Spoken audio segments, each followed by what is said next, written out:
On a long enough timeline, Nikola Jokic wins over everyone. The Nuggets advance to the conference finals, winning their semifinal series over the Phoenix Suns 4-2. This is Locked On Nuggets.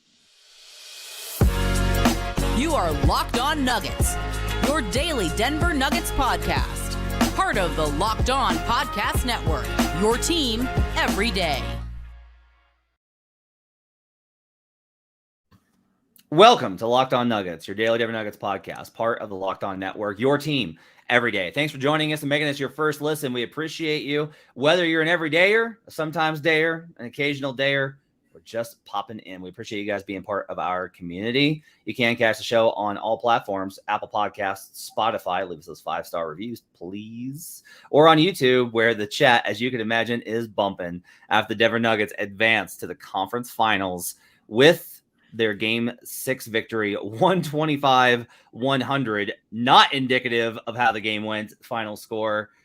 The Denver Nuggets are in the conference finals for the second time in 4 years and the second time straight when Jamal Murray and Nikola Jokic are both healthy. On today's show, we will break down the win over the Suns more from a series-long historical context because, quite honestly, not a lot to get into from an X's and O's standpoint in Game 6.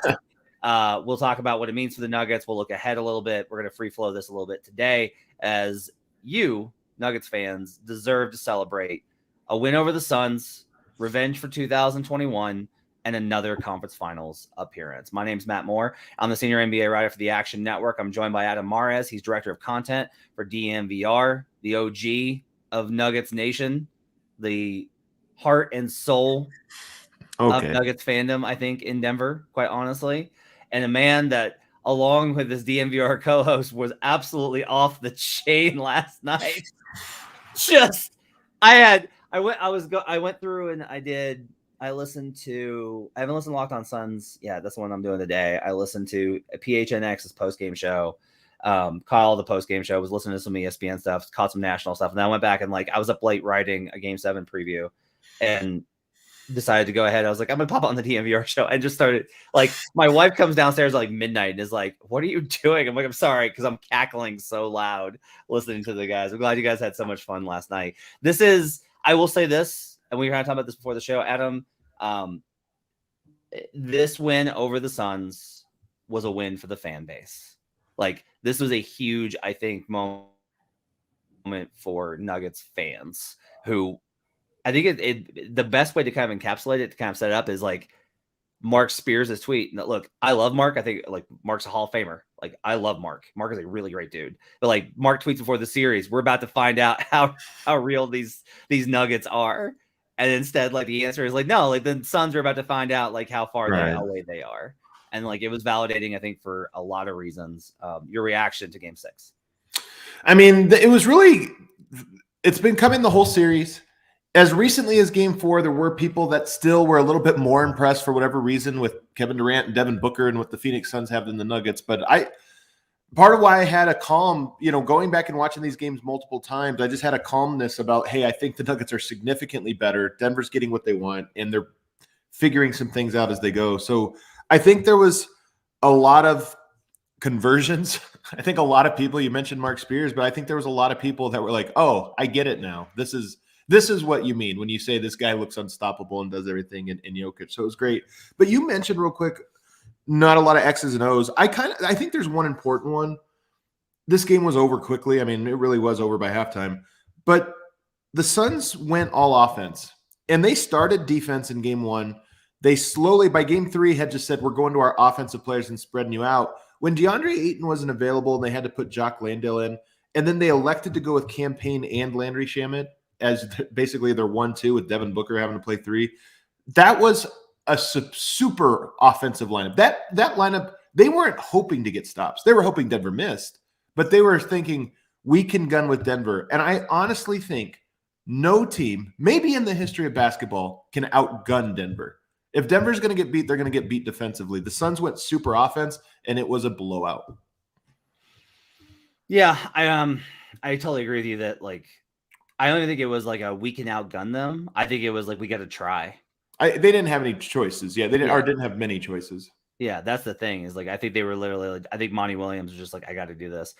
Monty, I think, had made some really weird decisions in the series. Suns fans want him gone this morning, and I think that's probably a little extreme given where the roster was at by the end. Right. I agree. I think, but like Torrey Craig was massive for them in the Clipper series, and he vanished. Like he bailed on Torrey, who was a big part of their entire season success. Right. And instead it was like, we got to put our trust in Landry Shamet and Cam Payne and Terrence Ross and a little bit of TJ Warren, but not enough of TJ Warren. Like they should have played him more. I just want to say, like, look, Jock Landale finishes +9 in his minutes versus Jokic. Adam, do you think that Jock Landale gives Jokic problems? I'm telling you, there's every time you think you heard the craziest take, then somebody just comes up with another one. You're like, come on, guys, come on.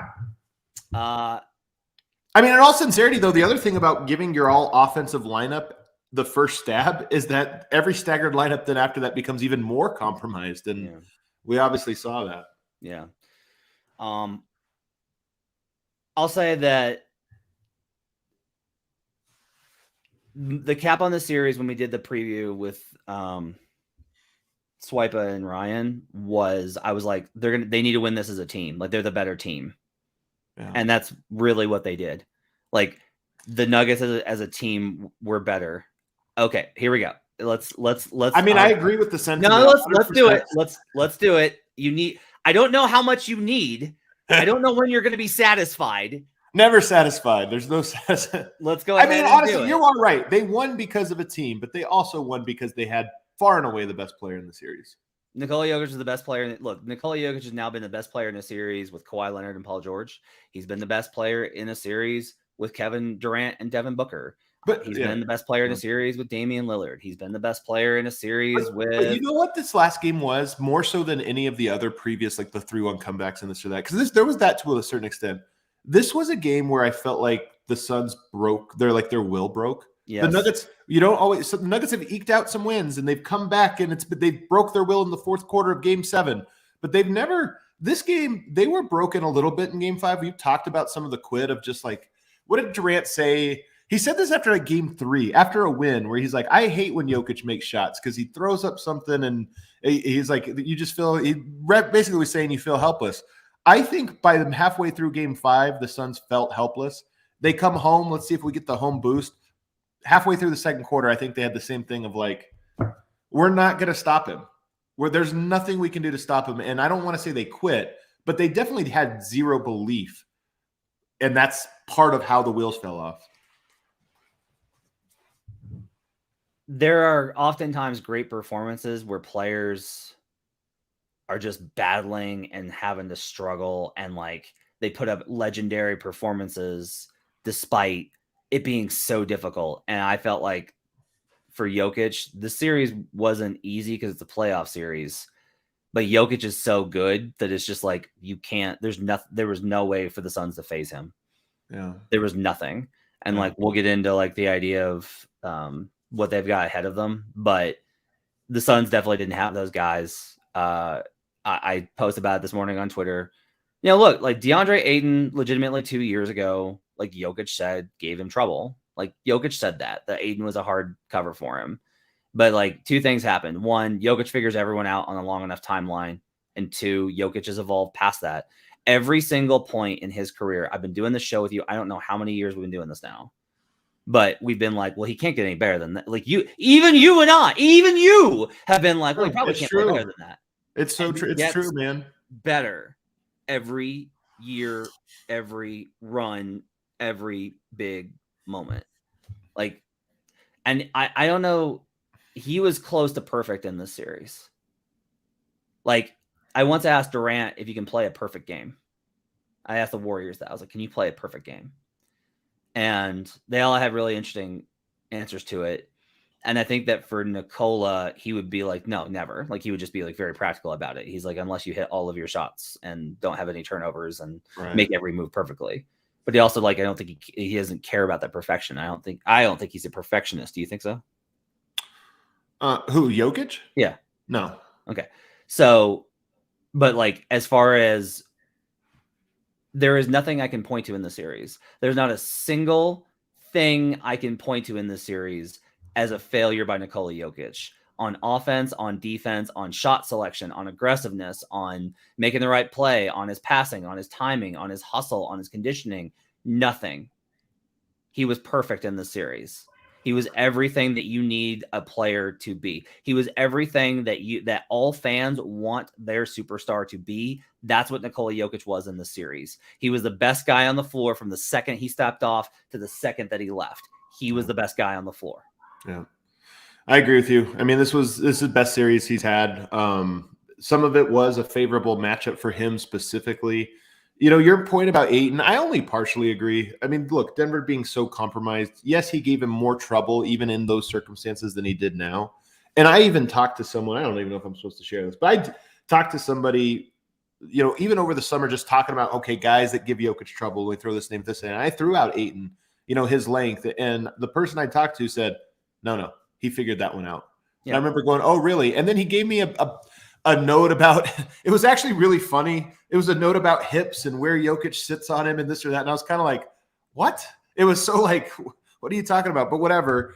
And it's obviously very clear that Ayton, I've always said, Matt, when Jokic solves a guy, they become no different from whether you're good, bad, they just all become the same caliber to him. And that's what Ayton is. He's no longer in the, well, at least he makes him work category. He's just in the, it might as well be Biyombo. It might as well be Landale. It might as well be anyone because he's got him figured out. Yeah. You know, and the numbers kind of bear that out, that like basically since that series, he had played very well against Ayton. That's one of the reasons I felt confident, is like, I haven't seen anybody be a threat that he hasn't been able to solve yet. Maybe there's one guy who we'll talk about in the third segment. Well, I mean, yeah. On the other side, we'll continue to talk about the Nuggets win over the Suns, about what it means for the fan base, about the team's reaction to it, which I think is very interesting. We'll do that and more when we return on Locked On Nuggets. But first, I need to tell you about eBay Motors. You know, for a championship team, it's all about making sure every player is a perfect fit, and they were all perfect fits for the Nuggets on Thursday night. It's the same when it comes to your vehicle. Every part needs to fit just right. So the next time you need parts and accessories, head to eBay Motors. With eBay Guaranteed Fit, you can be sure every part you need fits right the first time around. Just add your ride to My Garage and look for the green check to know that the part will fit or your money back. Because just like in sports, confidence is the name of the game when you shop on eBay Motors. And with over 122 million parts to choose from, you'll be back in the game in no time. After all, it's easy to bring home a win when the right parts are guaranteed. Get the right parts, the right fit, and the right prices on ebaymotors.com. Let's ride. Get eBay Guaranteed Fit is only available to U.S. customers. Eligible items only. Exclusions apply. We'll be right back on Locked On Nuggets. Back here on Locked On Nuggets. Thanks for joining us and making us part of your day. While we can never reach enough praise for Nikola Jokic and his play and his awesomeness and his legendariness and his greatness, are you okay if we talk about some of the other guys? Of course. Okay. KCP, man. Outscored Book and that's wild. And KD. Woo! You said, by the way, your predictions were. I feel locked in. This might have been my best series too. Me and Jokic peaking. Yeah, you did really well there. KCP was awesome, aggressive, making plays in transition, hitting big shots. I thought Jamal Murray played a really well balanced game. I thought Jamal Murray was really, especially for how sick he was, really impressive performance. I thought by Jamal. So I want to talk about this with you real quick, Matt. I think that in the playoffs, if you do it right, you get better as you go because you learn lessons. You can't simulate playoff energy. You can't simulate this. So when you get into it, it's like training at your max output. I think Murray had to go through a lesson that he figured out by game 5 and excelled at in games 5 and 6. And that was how to be aggressive while also staying within the team and playing point, mixing the aggressive scorer with the point guard play and finding the right balance. And I never with Jamal want to declare anything finalized because he's too up and down. But I do think that he is probably in a better place right now of knowing how to score in heavy doses without letting it get overwhelmed the rest of his game. I think that was a thing that game 5 and 6 represented that to me. Agree. That was really it's growth, right? And he'd had some huge performances in the playoffs and the bubble, and he hadn't been in the playoffs since. Right. And so he's never had to adapt his game all that much. The first run was the first run, and they were just trying to figure stuff out in that first run. And then there's a bubble, and a lot of it was leaning heavily on him. He had to evolve, and it's impressive that they were able to do that. I not to go back to Joker, but I do want to say this is a really good take from Teledan Hogan, who says Jokic is 2 players on the court. The Joker is our wild card. Man, that may actually be a really good way to put it. That Joker represents, he basically makes you 6 on 5 because he's such a great scorer and he's such a good passer. Oh, that it's essentially like you have 2 different, like you have elite players in these 2 different categories from all ranges. If I was the type to get into the spicy back and forth of MVP discussions, I would say Jokic is Embiid and Harden, which is kind of what he's like. He does both. I don't think that's fair, Adam. I mean, it's not. It honestly isn't fair, though. It's not fair. The Jokic doesn't have that many turnovers. Look, Aaron Gordon did not have a huge, Aaron Gordon went through this series, did not have a great scoring performance, did not have like a dynamite, huge scoring game. Gordon was so big in this series. Yeah, he was great. Like he had to give so much. Like Gordon did all of the dirty work that you have to do in the series, and he did it versus one of the best scorers in NBA history. Like KD's playoff history now is getting a little bit complicated. This is not a good, he's on a bad run. However, he makes this, you don't guard him well, and he will absolutely take over, and his individual performances could have at least made this series more competitive. Yeah. Gordon did everything. The numbers are absolutely fantastic for how he shot when Gordon was defending him. You go back and you watch the tape, and it all matches up. Like, Aaron Gordon did the work that he needed to do, and he's going to have an even bigger challenge next round, but Aaron Gordon has answered the call for being the defensive guy and the connector that he has needed to be for this team. And by the way, I'm not sure we would have said has a bigger challenge in the next round 3 weeks ago. If you would have said, is it bigger? Is KD a bigger challenge, or Anthony Davis or LeBron? Some people might have said one, some might have said the other. But so I only say that to say, look, man, that was such an impressive defensive performance against KD that maybe he's just up for it. We've never seen him in this role on this stage and with this team. But yeah, to your point, I thought he had a great series. The offensive numbers don't matter. The offensive numbers that matter is Denver's offense was great.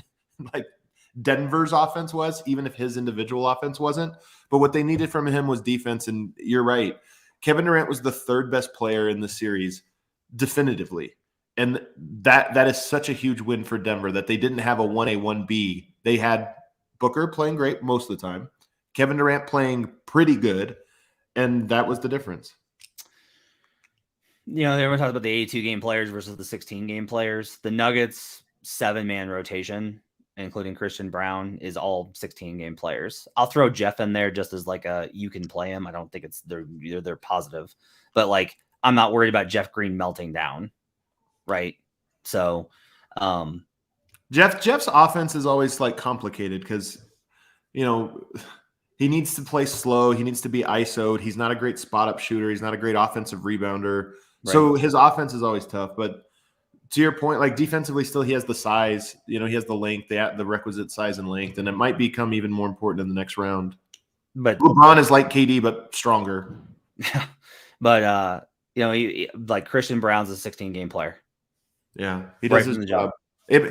He won a lot of fans. He was on the timeline a lot. Yep. People are gonna he's gonna be very popular as they go on and advance. We talked about this a little bit before, and we mentioned it in the first segment. I think because of how truly obnoxious Suns fans were, and I say this not from a Nuggets perspective, just overall, Suns fans were really obnoxious the last couple of years. Yeah, and Nuggets fans had to sit there and take it because they didn't have a fully healthy team. The team's reaction, I think, is pretty. It's unsurprising, but I think it's interesting. And that the team's reaction to this was largely yeah, good series. I'm glad to be moving on. Gonna get some rest. Job's not done. Jokic literally said we should win both games in Phoenix. The team felt confident about this matchup, and I think that's part of it. Is they were yeah, we're better. Haven't you watched the regular season? We're better than them. The fan base, I think, understandably, this is a really feel good moment, and it should be as an accomplishment. You beat the Suns. You beat the Western Conference favorite. Matt, you've reached the farthest you've ever reached as a franchise. Like, yeah, because I do see that sometimes. Like, man, you guys celebrate like you're at the finals. Like, well, we're celebrating one, like you got revenge that you had to sit on for 2 years, and two, that you reached the pinnacle that your team so far has reached. Like, this is everything forward now is New Frontier. And I will say this, like, having consumed a lot of Suns content, there's nothing but like, yeah, no, they were better. Right. Like, Suns fans are not like, well, like they're just even missing 2 starters in game 6, they're just like, it wouldn't have mattered. They were better. Yeah. Like, they know that they were beat. They knew they were beat, and they knew the Nuggets were better. Yeah. It's Evan, we're not celebrating with bullying Suns fans. There's a difference. But yeah, like it's look, and the other thing I will say here is, I think to me, making the conference finals is a really big deal. Yeah, it's a final. Like, we don't do this. The Final Four. No one. I don't know why we don't do this. We do it in college basketball, but if you make it in the NBA, it's just like, oh, you never won anything. But like the Pistons, one of the most impressive stretches I've seen was the Pistons in the 2000s. That team made the conference finals every year. Like, it was just over and over and over and over and over again. And the Nuggets have now made the conference finals in 2 of the last 4 seasons. They've made the conference finals in every year that since their first run, every year that Jamal Murray's been healthy. I'm so mad at Harrison for stealing that tweet. I'm so angry at him. For what tweet? Okay, so we're sitting there after game 5. And I told Harrison, I was like, I have the tweet ready. We were talking about how much Nuggets fans are going to unload on after if they win the series. And I was like, I already have a tweet planned. And he was like, what? And I was like, under Michael Malone, the Nuggets will have more conference finals appearances than first round exits. That's awesome. And he took it and put it with Jokic. And I was like, you can't let him have this one thing. But Michael Malone, because I will say this, like, again, the thing that I've kind of come to with Malone over the last year and a half is you've got to take the whole. You can't take the parts. The parts you're going to find problems with, and you're going to complain. And eventually there will be a part where the individual parts are too big of an issue. But I will say that his job in this series of keeping them focused and keeping them, like, they've needed, I think, what he's done, like the timeouts when they've started to slip and he's gotten into them. It's worked. They've responded to him. That was a concern you and I had, was like, will this team respond to him? Yeah. And they have. Yeah. I mean, look, there are still things you can criticize about Michael Malone or this or that, but this is a team that has come. Continuity is so hard. We talked about this fear for me with Michael Malone was staleness. Even if he has the right message, does it get stale? This isn't a team that looks stale at all. This is a team that looks excited, and they don't look like they're annoyed with each other in any way. Like, you look at the Celtics, by the way, who've had a lot of success. That's a team that looks like they're kind of annoyed with each other. That they're bearing, like, they can barely get through this together. Like, man, if we win this one. This Nuggets team is not at all like that. They're a team that is peaking and still ascending emotionally together, and I think that's really cool. And he deserves a ton of credit. I'll disagree with Danny here. Danny says Malone secured his job, even though he loses close next series. He's been good enough to stay. Nope. You gotta make the finals. Period and dot. That's the line. I don't know. I would say that you've now entered the point that is really difficult one way or another. I mean, if you lose in the Western Conference Finals in embarrassing fashion, and it's, there's still a way the narratives can change for Denver for sure. But I will say it's no longer to me a cut and dry thing. Like, I think I think he's very much more likely to stay regardless of what happens. But even if it were like the organization needed to move on, I think it's a little more difficult to make that decision. Patrick says this: Joker's enjoying himself and in a great mood. He was not during the season. He loves this and has been wanting this. Yes. Just all I wanted him to say during the regular season was like, I really enjoy the playoffs. The regular season is work. That's all I wanted him to say. So clearly the truth, man. Yeah. And that is a huge deal, by the way. Jokic, this season is playing really nicely for Jokic. Not the MVP, like at Coast, like the Nuggets are somehow underrated in the playoffs. Yeah, they're the underrated one seed that have dominated. Like, it's like they're going to be, here's the thing. They're going to be favorites by the sports books next round. Yeah, they might be. They can't put the Nuggets. If they put the Nuggets as dogs, their liability will be way too heavy. So they're going to be favorites next round, no matter who it is. It'll probably move towards the other team, is what I'll predict. But like the ESPN thing that everyone loves sharing, it's going to be Lakers. I'm curious, man. I'm Lakers, curious. Warriors in 6. The other thing is like, because I shared the ESPN thing, and it's for me, it's not the like, look at these idiots. The reason I brought it up on the timeline is I don't want the history books. This happens all the time. When a team has an impressive win, and then 3 years later, people are like, well, yeah, what big win do they have? They only it's like, no, guys, hold on. This is why I put it out there. Coming into this series, people said Denver should lose. They don't have the star power. They're not going to the top. The fact that Denver did that, I'm not trying to shame the people. I'm just showing Denver has big wins. They just beat them so bad it looks like they're not big wins. The Clippers were favored in the bubble. That was the that was the odds on, or that was the title favorites, was the Clippers. And then the Nuggets beat them, and it became, were the Clippers ever serious? It's like, come on, guys. Come on. I mean, this is the thing. Here's my view on it as somebody that's not a fan. You have a responsibility, if you're covering the league nationally, to know them. Right. You don't. I know it's hard. Do you think I like being up at 1 a.m. being like, well, I need to go sit through and like, let's do 200 possessions of the last, let's do the last 3 games of what the Sixers offense or the Heat's offense looks like? No, but I do it because that's the job. Right. Like, you can't be, and I know that some of this is like, I didn't even want to give a prediction, but they told me I had to. Fine. You want to be a storyteller? I get it. But like, that's on those organizations. The organizations, these media organizations should set the tone of like, you should know the Nuggets. You should not be like, come on, Denver. That should not be a thing you say. They've been the 1 seed. They're in the conference finals. I told you there was a pod, maybe I shouldn't name it, but there was a pod with very prominent individuals yesterday before this game that was presented as if they were talking about the Lakers Warriors as if it was the conference finals. Yeah. And then somebody said, I don't know, Denver's good. And the response was, the Lakers aren't going to go to the conference finals and lose to Denver. Like, what? Now, so I just want to put these things out there so that people realize. Somebody I've known a long time, and I have a lot of respect for that person. I will say that, this is why we'll get to this on the other side. The next thing I'm in front of them. All right, they vanquished their history, losing to the Suns. Now they're going to have to vanquish all-time history.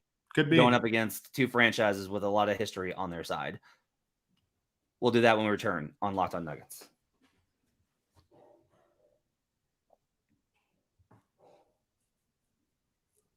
Back here on Locked On Nuggets. Thanks for joining us and making this part of your day. So real quick, what do you think of the Mark Jackson thing? So Mark Jackson left Jokic off of his ballot entirely, came out and apologized about it on SiriusXM and with a tweet saying he just forgot him. Or that he said he thought it was an all NBA vote. And so he had to go by positions and he had Embiid ahead of him. So he claims that, but he also said Jokic's the top 10 center all time, so take this for what you will. Matt, how do you take it? When you operate on that level, everything is politics. Is my response. When you make the money that he does and you're up for the kind of opportunities that he is, and you need to maintain relationships with the people that he does, everything is politics. That's my response. So, next round, the Nuggets are going to face either the Los Angeles Lakers or the Golden State Warriors. Recording this on Friday morning. Don't know who's going to win Game 6 tonight. If the Warriors win, it goes to Game 7. By the way, if the Warriors win Game 6, I think that they're winning the series. Well, here's the weird thing. Anthony Davis might have a concussion. Mm-hmm. Andrew Wiggins out. Both these teams, man. Both these teams, I think, are kind of banged up in a real way. Yeah, they're not healthy. They're not healthy. They're not doing well. And also, here is the way that I already kind of saw this coming when I picked Nuggets and the number that I did, which I don't get credit for. But when I was like, the Nuggets are going to get there. And I had picked the Warriors to win the series versus the Kings. And I picked the Lakers to win the series versus the Grizzlies. I was like, okay, it's going to be these teams. And I already knew then what this is going to be. The Nuggets are the best team in the West. They are the best team in the West. I believe right now they're playing the best basketball of any team in the league. I think that's hard to argue. They've been this was a 6-game series that was dominant. It took Book going 80% for 2 games for them to eke out wins. This is a 5-game series, if not for Devin Booker. It's a 4-game series, if not for Devin Booker. He had 2. He was 20 of 25. The other game, 20 of 25, might have been more impressive than 14 of 18 night. But either way, and credit to Book for doing it. But like, yep, they get credit. You don't get to call it. It was a 6-game series. Yeah, but they've been dominant. They're the best team. They have tactical advantages. They have home court where they've been absolutely flawless. They have the best player in the league right now in Nikola Jokic. They're going up against history.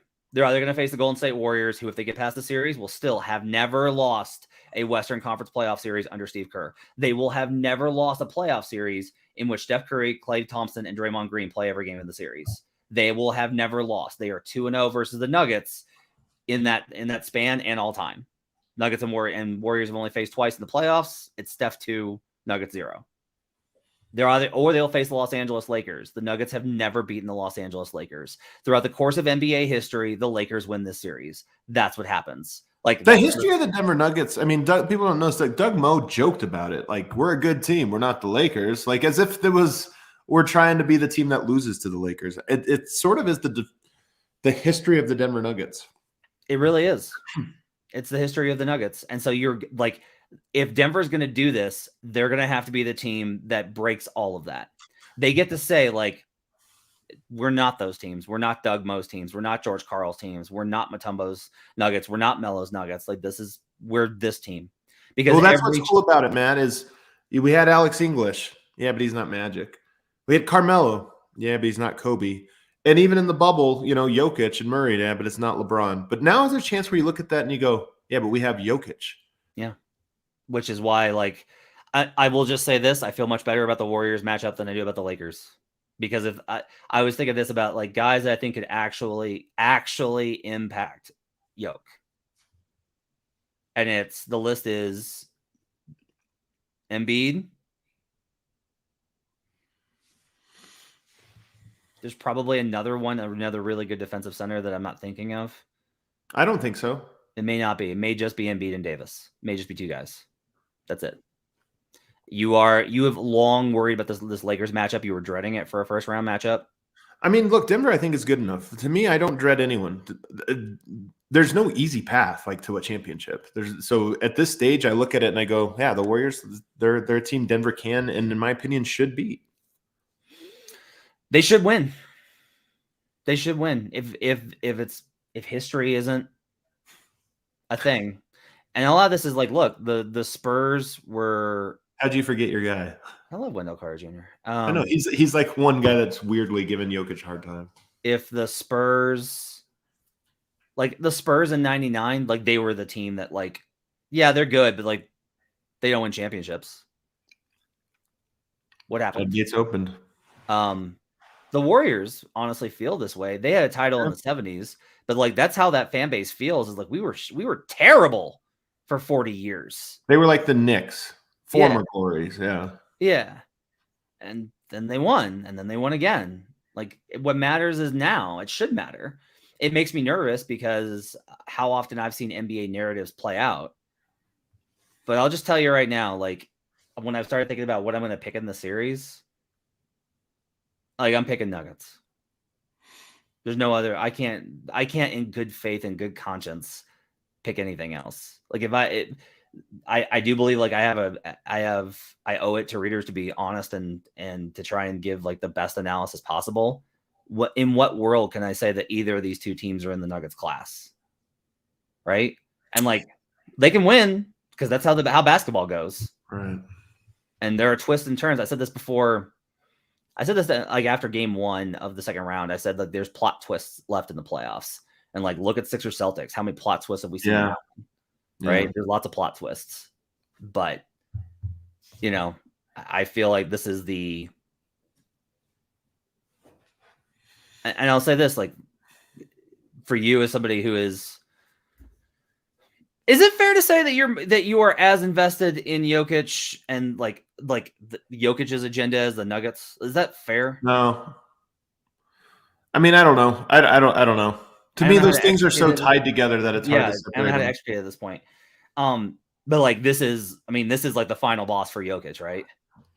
I mean, they're both of them. That's why it sets up kind of interesting. If it does go Anthony Davis and then Embiid, you kind of go, okay, they had to go the toughest way. I don't think it's gonna be Embiid. Oh no. Hey, Well, I'm with you. I'm with you on that, but I'm just saying it's still had his chance last night, and then oh, by the way, I was if you didn't notice, I didn't get the ball enough down the stretch.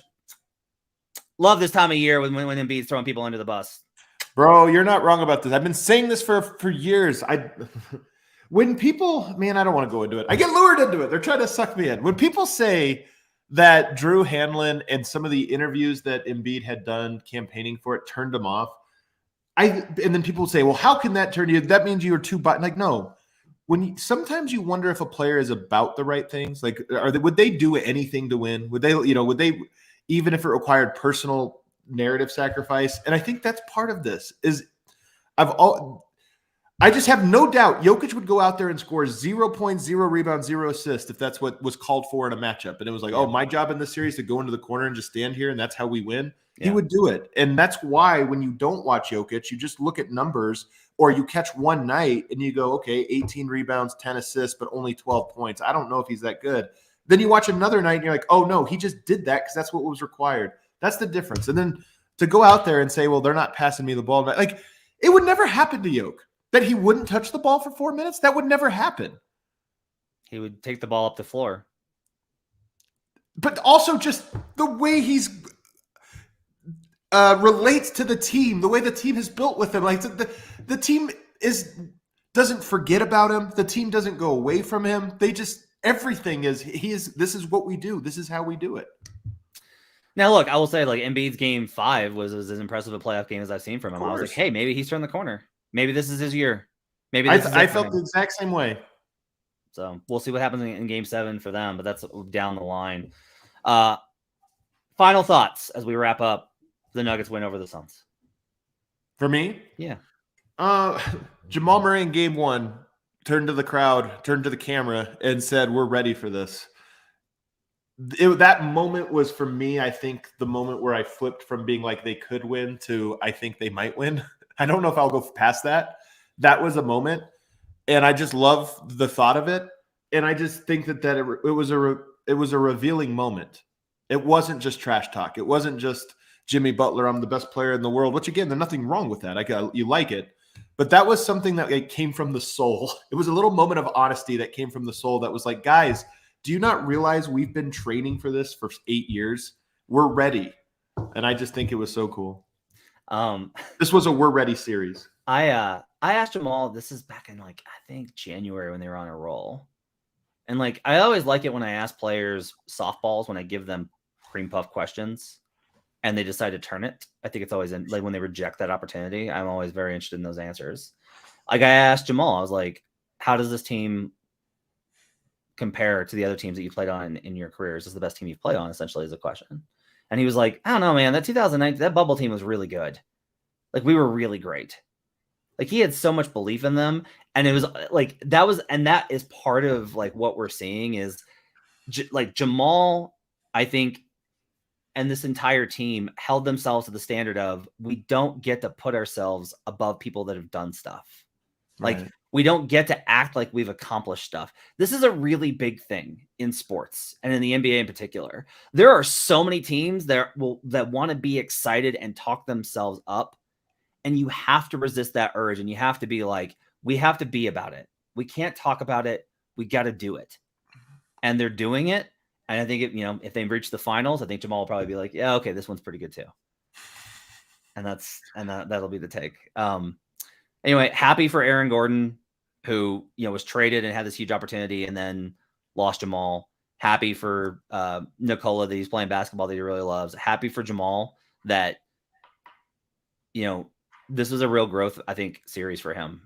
He showed me a lot in this series. Not from you don't have to score 50 to be what your team needs. He was less spectacular, but in many ways just as impressive or nearly as impressive. Be a winner. Yeah, be a winner.